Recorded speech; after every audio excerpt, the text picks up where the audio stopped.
Olá, pessoal, nós estamos aqui hoje para mais um webinar para vocês.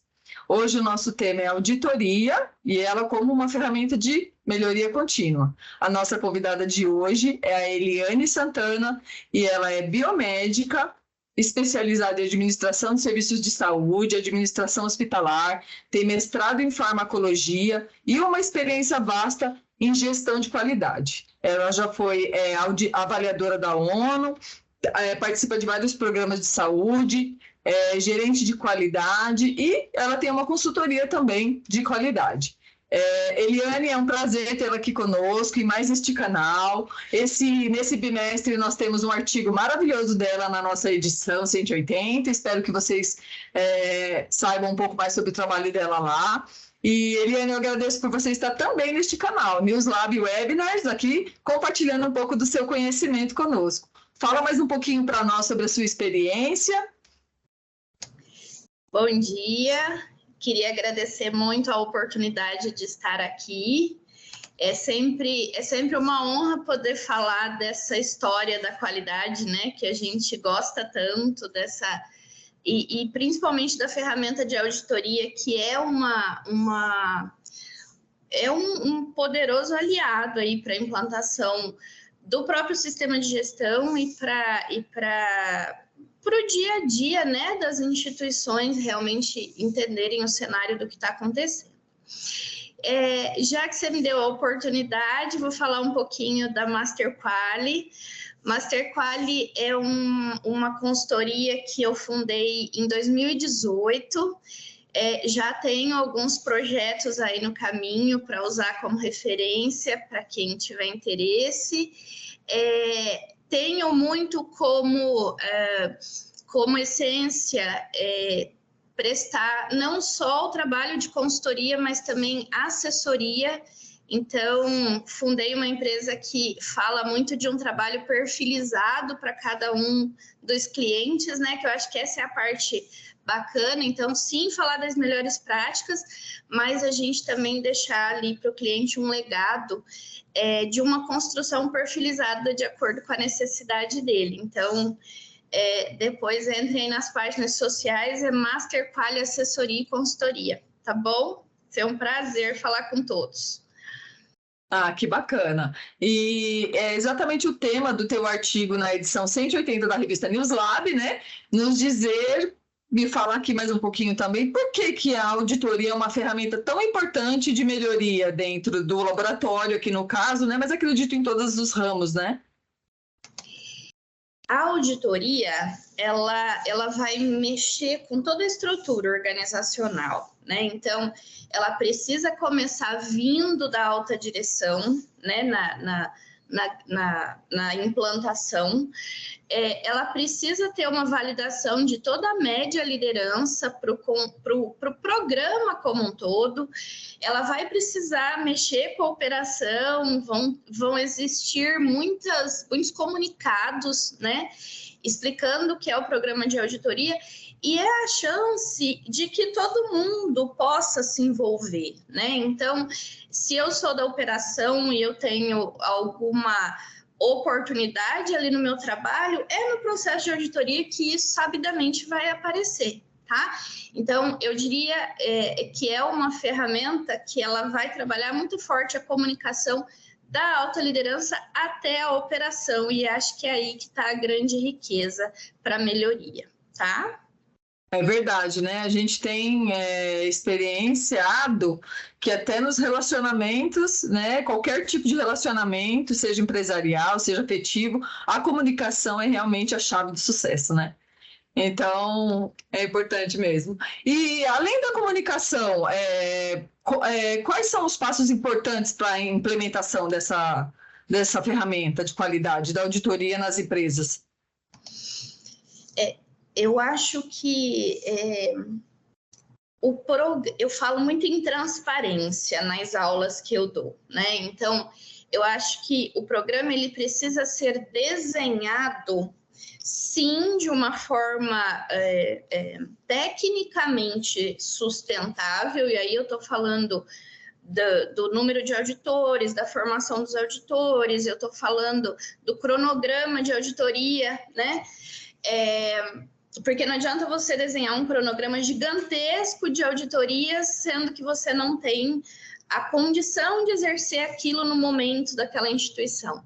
Então, eu costumo dizer que acho que o principal é desenhar um programa alinhado à maturidade da instituição e, de fato, que seja sustentável ali para aquele momento. E tudo isso desenhado, divulgado para todas as partes interessadas, né? Já vivi situações de que a gente... E aí, eu falo que não tem crítica a isso, né? Mas no começo da carreira, em que a gente ainda não entende muito tudo isso, desenhar programas de auditoria que eram validados com a alta direção, mas que não eram apresentados para a média liderança como uma oportunidade, né? Então, não. Então, a alta liderança tem que ser o grande solicitante do programa, e média liderança precisa validar isso, precisa se sentir parte, e a operação também, né? Então, não dá para fazer um programa que tem aquela característica de coisa... Olha, vai vir um programa aqui, eu não sei do que se trata, eu não sei do que são os requisitos, então todo mundo precisa, de fato, fazer parte da construção. Até porque quando você conversa com a operação, muitas vezes, você vai ter uma gama gigantesca de ideias ali para colocar toda a sua estratégia, e de uma forma muito mais assertiva, né? Então, eu acho que é isso, assim, eu falo muito dessa coisa da transparência quando a gente vai implantar um programa de auditoria interna. Nada de clima de medo, jamais. Por falar nesse medo, a gente pode dizer, para quem está iniciando, vai começar todo esse processo, que entende como muito burocrático, complicado, a gente pode dizer e já animá-los que quanto mais for passando, quanto mais fizer, quanto mais alinhar essa comunicação, vai ficando mais fácil, vai ficando mais, como dizer, corriqueiro ali, toda aquela situação de auditoria e tal. Qual é a dica para quem está começando e está falando, nossa, né?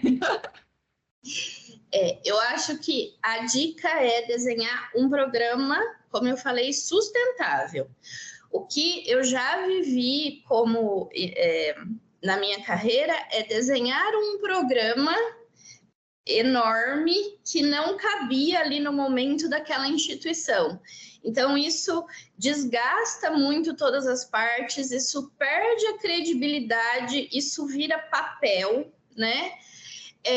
Então, eu acho que é desenhar um programa que se encaixe na maturidade daquela instituição. E sim, você está corretíssima. À medida que isso for acontecendo a cada ciclo, né, como a gente fala, mais fácil isso vai ficar, porque as pessoas, se o gestor do programa de auditoria, de fato, conseguir tocar esse bastão aí, né, conseguir orquestrar tudo isso da forma como a gente está dizendo aqui, as pessoas vão ganhando confiança, né, que isso, de fato, vai fazer melhoria para o atendimento em saúde, para o atendimento no laboratório, e vai, sim, ajudar no trabalho de todos, né, porque esse é o grande intuito, evitar desperdício, ter um foco em melhoria, não fazer mais do mesmo, né. Então, eu penso que é isso. Então, você está coberta de razão. Cada vez que a gente faz, a gente vai ver mais facilidade em tudo isso, viu? Ah, que bacana. E além desse cuidado, desse programa sustentável, que eu entendo que é começar devagar, pequenos passos, e a partir do momento que esses estiverem alinhados, vão implementando outros novos, né? Quais outros cuidados você, como consultora de qualidade, pode nos indicar, pode nos dizer? Eu penso que um outro cuidado importante, que eu também falo nas minhas aulas, é a formação, a escolha e a formação do time de auditores. Então, hoje, você tem no mercado, falando muito da auditoria interna, né, da qualidade, você tem duas formas de fazer, né? Então, você pode contratar uma consultoria, uma assessoria externa, você pode terceirizar esse processo, que tem também muitos ganhos, né? Talvez um pouco mais difícil, porque a consultoria vai ter que ter acesso a muitos processos ali da instituição, então vai ter um bom resultado, mas talvez seja um processo com maior custo, e que nas primeiras vezes talvez esse profissional vai ter alguma dificuldade ali para entender a instituição, se de fato a instituição não mostrar, né, toda a documentação que precisa. E a outra forma que a gente tem de fazer isso é escolhendo pessoas da própria organização para se tornarem auditores internos. Então, eu acho que um cuidado que a gente tem que ter é entender como que a gente vai direcionar esse recurso. Então, sim, temos dinheiro, temos condições de contratar uma consultoria externa, vamos fazer, porque não vamos tirar as pessoas da base, queremos de fato uma visão de fora. Legal, essa é a estratégia, vamos seguir. E se a opção for por formar auditores dentro da própria instituição, então que exista um programa para acompanhar essas pessoas, para de fato ensinar essas pessoas como fazer o processo de auditoria. Então, técnicas de entrevista, técnicas de investigação, técnicas de escrita, né? Então, a gente sai um pouco da caixinha técnica. Então, ser só técnico não vai resolver nesse caso. Então, sim, a gente precisa ensinar a escrever. O auditor não tem como fazer um relatório de auditoria com erros de português, né, erros de grafia. Então, quem organiza o programa precisa pensar em tudo isso. E que estes auditores, seja da empresa externa ou esses formados internamente, eles vão se tornar referência, né?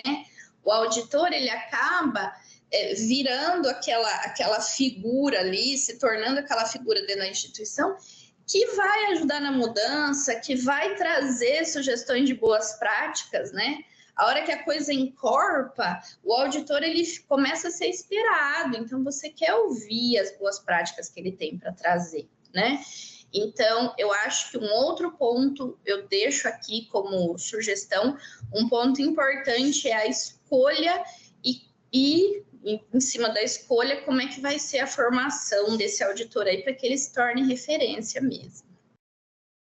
Uma coisa que eu vejo bastante, né, que eu também trabalho em hospital como plantonista, trabalho há 20 anos na área de análises clínicas, o que a gente vê bastante é o pessoal pegar uma pessoa já que tem bastante tarefa, sobrecarregada e falar, agora a partir de hoje você é auditor. E até tem lá os programas de treinamento e tudo, mas a pessoa não tem espaço para mais essa tarefa, que é uma tarefa importante, que é uma tarefa no início muito trabalhosa, né? Que ele vai aprender a fazer os relatórios de não conformidades, aprender a tomar as ações, né? Precisa. Então, assim, é importante ser uma pessoa, que nem você disse, treinada e principalmente que tenha tempo hábil para desempenhar uma boa função de auditor, né? Isso é muito importante. Você falou uma coisa fantástica agora. Na minha experiência, também queria deixar como sugestão, e quem depois quiser, né, deixar a pergunta e o contato, estou à disposição para falar. Eu acho que um dos pontos importantes é que lá atrás, quando a gente vai desenhar o programa, quando nós vamos, de fato, pensar como é que vai ser toda essa auditoria interna da qualidade, nós façamos acordos. O gestor do programa de auditoria interna faça acordos com as lideranças neste aspecto, né? Então, esse auditor está escolhido, ele foi selecionado para o programa, e ele precisa de uma dedicação de 12 horas mês para o programa. Então, isso precisa estar acordado previamente, para que não exista susto para aquela liderança, porque a gente sabe que o quanto é difícil tirar um profissional da operação, mas que também a direção respeite isso, né? Então, hoje ele não pode sair pela situação X, porque está cobrindo, ou porque, sei lá, várias situações que acontecem na operação. Isso ajuda o programa a ganhar corpo, né? Porque eu brinco, a auditoria, cronograma de auditoria precisa ser levado à risca.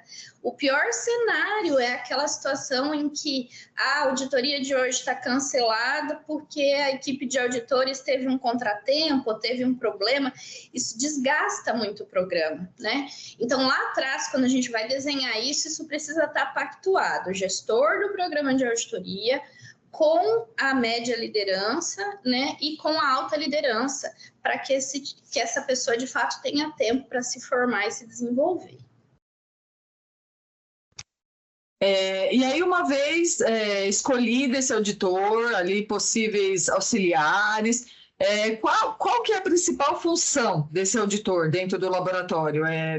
Seria ideal ele não participar da rotina, ou não precisa ser uma pessoa que só faça auditoria? Como que você acha que é melhor e quais são as principais funções desse auditor?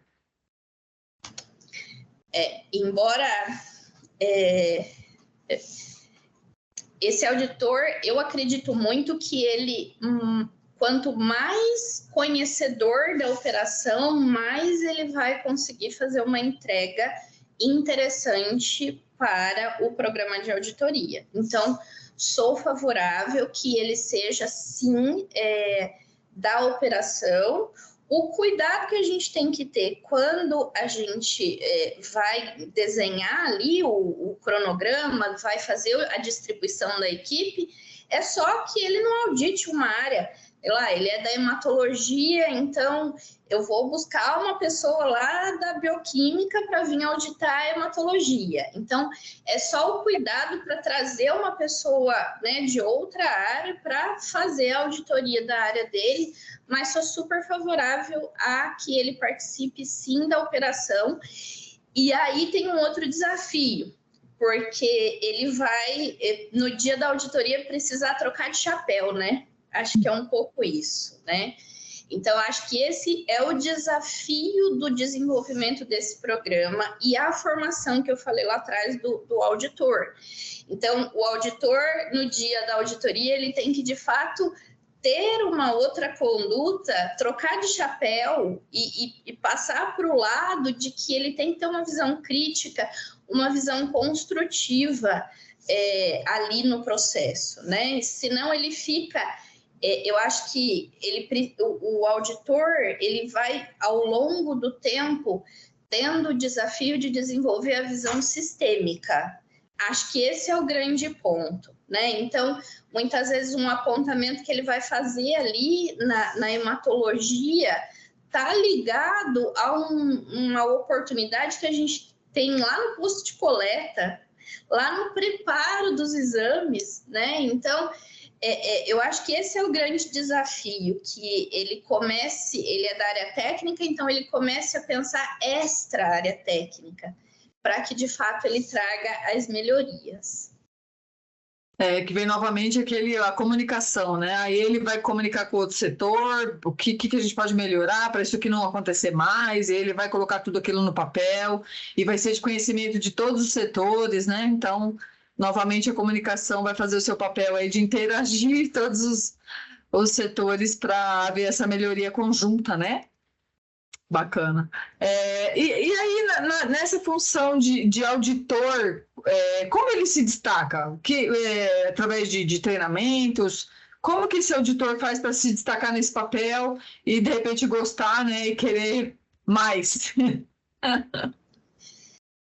Eu acho que eu costumo dizer também, quando estou gerenciando algum time fazendo isso, ou nas minhas aulas, que o primeiro passo para o auditor se destacar é ele conseguir trocar esse chapéu de fato rapidamente quando ele está na auditoria. Então, o auditor ele não pode ser vinculado a um aprendizado de outra área ou há um conceito dele ali engessado. Então, ele rapidamente, quando está na auditoria, ele precisa ter a condição de fazer uma análise daquele momento, daquela situação, daquela amostra do processo que ele está vendo, né? Então, quando o auditor tenta ir com algo pré-concebido, ele não vai conseguir ter essa análise crítica ali daquela amostra que ele está pegando. E isso cria uma situação também muito exaustiva ali entre ele e a equipe, né? Porque ele começa a ser visto como um auditor que tem o processo pronto, que ele quer encaixar uma sugestão ali de algo que ele viveu. E raramente é assim, né? O auditor que se destaca, ele consegue rapidamente fazer uma análise sistêmica e entender aquele processo que ele está vivendo, aquele momento que ele está vivendo e deixar a contribuição dele. Falo muito também que auditor, para se destacar, ele tem que estudar. Quem não tem a facilidade de leitura, a facilidade de estar ali antenado a boas práticas. Hoje a gente tem tanta informação, né? Então, eu falo muito como aqui a gente vai ter, né? O tempo todo, a internet traz uma riqueza para a gente como informação e muitas vezes é uma informação acessível, até gratuita, como a gente está fazendo aqui, e que vai construir conteúdo para esse auditor. Coisa que a gente não tinha lá, né, no começo, lá em 98, 2000, né? Eu brinco muito que a gente ouvia alguma coisa na auditoria e tinha que anotar no caderninho e pesquisar em livros. A gente não tinha essa disponibilidade da internet como a gente tem hoje, né?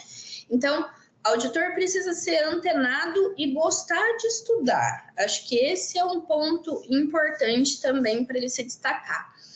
E eu acho que o terceiro ponto, que eu gosto muito de falar disso, eu acho que isso forma pessoas, eu acho que isso forma bons profissionais.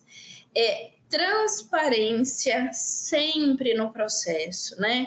Então, é um trabalho muito delicado, porque você vai fazer apontamentos do outro num reporte para a alta liderança depois. Então, isso traz uma sensação de receio, né?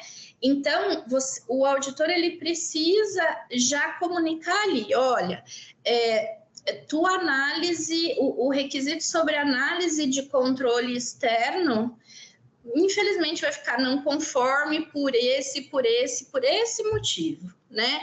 Então, você vai criando, de fato, esse ambiente que eu falo muito da confiança, da transparência, e aquela pessoa que está sendo auditada, ela vai ter a oportunidade de já começar a solucionar aquele problema, né?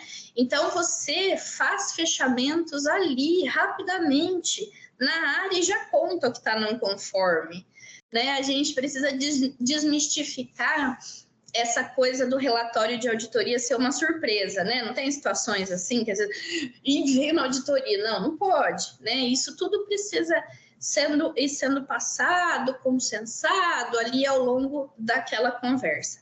E gosto muito de falar de uma outra palavrinha que eu levo muito no meu dicionário, que eu acho que é a humildade, né? Nós não podemos nos colocar como...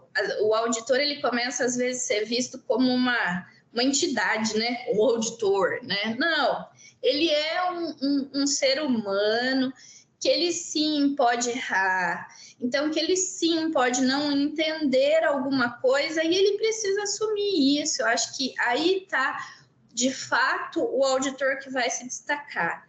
Eu acho que o técnico ele vai ganhando ao longo do tempo, mas esses comportamentos que eu coloco sim como humildade, a transparência, o bom diálogo, eu acho que vão fazer dele uma pessoa reconhecida por todo o time.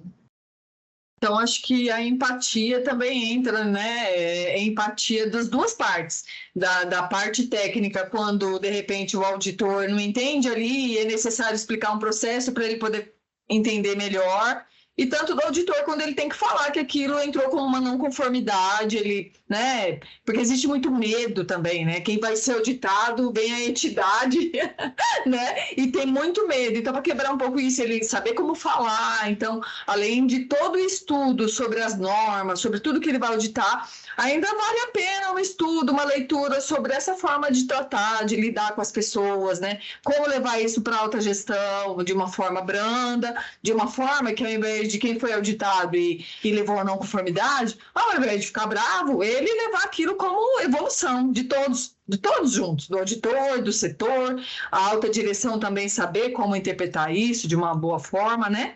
Então, tudo isso é um conjunto para essa auditoria ser interna, ser um sucesso danado, e depois na externa todo mundo arrebentar e o troféu vir para todo mundo junto, não é isso? É isso mesmo. E você falou uma coisa muito importante, né? Que todos amadureçam no processo. A alta liderança também precisa ser bem orientada sobre isso, e aí já a gente vai falar um pouquinho do papel do gestor do programa de auditoria interna, porque quando você está no meio disso tudo, é muito natural que você pense no quem fez a não conformidade, né? E nós, como auditores, sempre vamos colocar que é o sistema que precisa de mudança, que é o processo que precisa ser reformulado. Depois a gente vai pensar se houve ali, de fato, alguma falha humana. Nosso querido diagrama de Ishikawa fala isso, né? Então, assim, vamos olhar processos, vamos olhar materiais, vamos olhar os sistemas e também vamos olhar para as pessoas. Mas as pessoas, elas não vão conseguir exercer ou entregar um resultado de processo bacana se isso não estiver bem desenhado, né? Então, a alta liderança, a média liderança e a operação, e os auditores vão amadurecer dentro deste processo. E aí, o papel do gestor do programa de qualidade, né? Se a gente tivesse aqui uma figura para falar do papel desse gestor, né, eu acho que sairiam balãozinhos de pensamentos aqui aos montes, né? Ele tem que pensar em como treinar esses auditores, ele tem que pensar como é que é o desenho do reporte para alta liderança, a comunicação do programa, ele tem que, de fato, ele tem uma grande responsabilidade em mediar todas as partes, né? Então, este auditor, esse gestor do programa de auditoria, quando escolhido, de fato, ele precisa ter essa coisa da mediação muito forte, né? Então, a alta direção vai perguntar, quem foi que errou? Não tem quem errou. Tem um processo X que precisa ser melhorado e que muitas vezes ele precisa até deliberar alguma política, algum recurso para isso, né? A média liderança, quando ouvir da alta liderança, quem foi que errou? Precisamos de uma conduta? Não. Eu estou redesenhando o processo.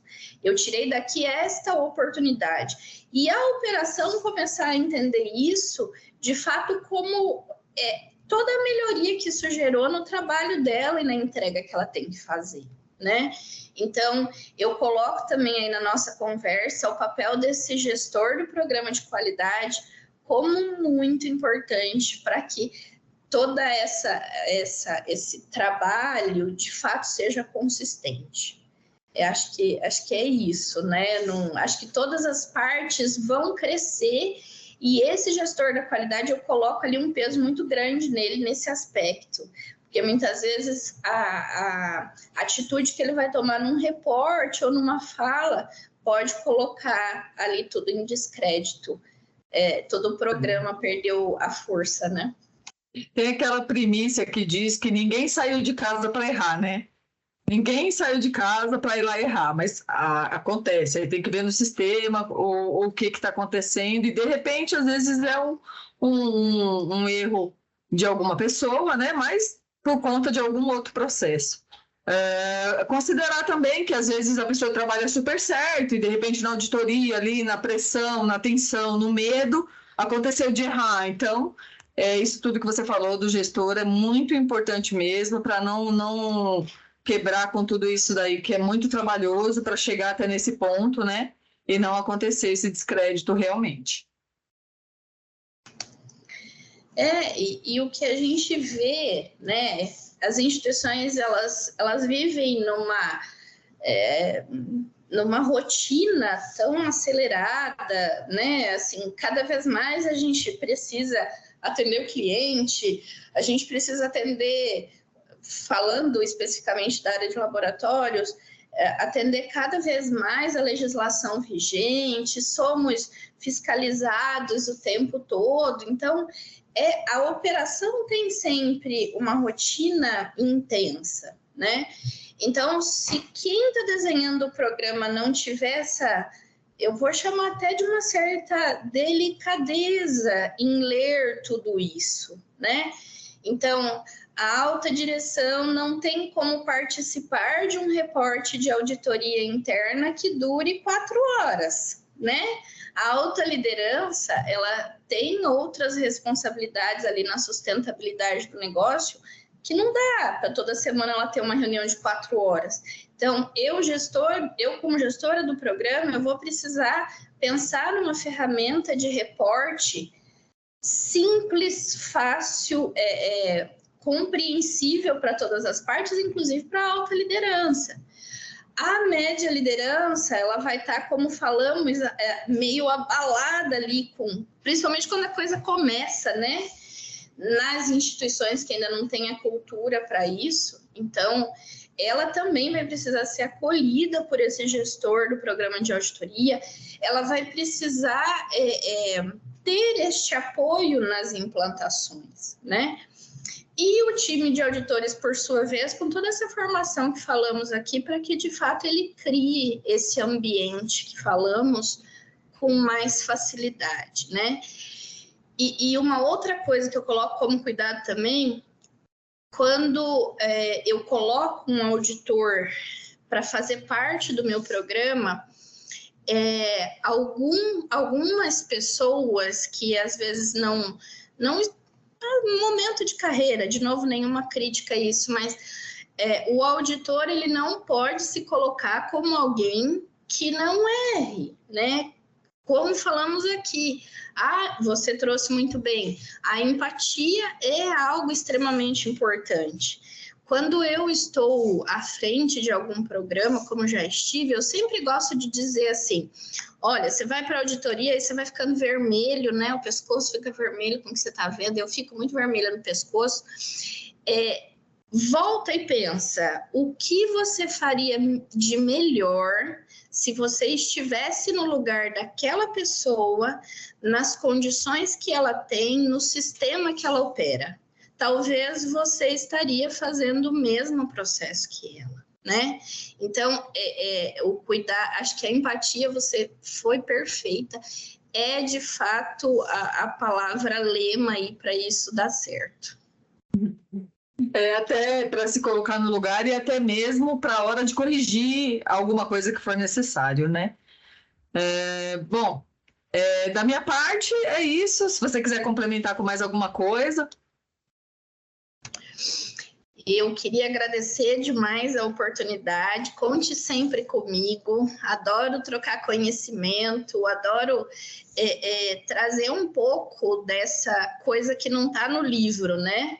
Eu acho que as coisas que falamos aqui, a gente vai construindo, de fato, eu consigo te trazer, se a gente tivesse aqui mais tempo, trazer exemplos da minha carreira, que às vezes eu olho para trás e falo, meu Deus, como é que a gente fazia isso dessa forma, né?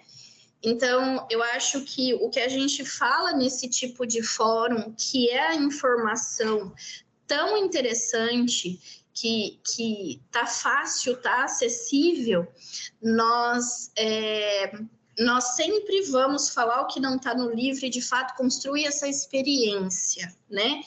Então, conte muito comigo, as pessoas aqui que nos assistirem, quiser mandar pergunta, você me encaminha, então vai ser um prazer poder responder. Eu acho que é a cooperação entre os profissionais que vão ajudar aí quem está começando, né, a construir uma carreira mais sólida. E talvez não quebrar a cabeça como a gente quebrou, né? Assim, eu digo que eu já fui menina do escritório da qualidade, eu já fui aquelas coisas assim que você olha para trás e você fala, meu Deus, por que eu era desse jeito? Que coisa horrorosa, né? Na conduta. Então, estou super à disposição e muito grata pela oportunidade que eu tive aqui. A gente que agradece por você vir reforçar esse time de profissionais que estão aqui disponibilizando conhecimento nesse canal da NewsLab. Muito obrigada por esta aula e eu vou convidar novamente todos vocês que estão nos assistindo agora para ler o artigo da Eliane lá na edição 180. Eu vou deixar o link aqui na descrição do vídeo, do artigo dela que fala mais sobre auditoria interna. E eu espero que vocês tenham aprendido mais. Sigam ela nas redes sociais. E se vocês tiverem perguntas, pode encaminhar para a revista NewsLab, que a gente vai passar para ela. E fala de novo o nome da sua consultoria, Eliane, para a gente. Master Quali, consultoria e assessoria. Então, tá bom. E aí ela também está disponível lá neste canal. E muito obrigada, Eliane. Muito obrigada a todos vocês. E até a próxima. Obrigada. Tchau, tchau. Tchau.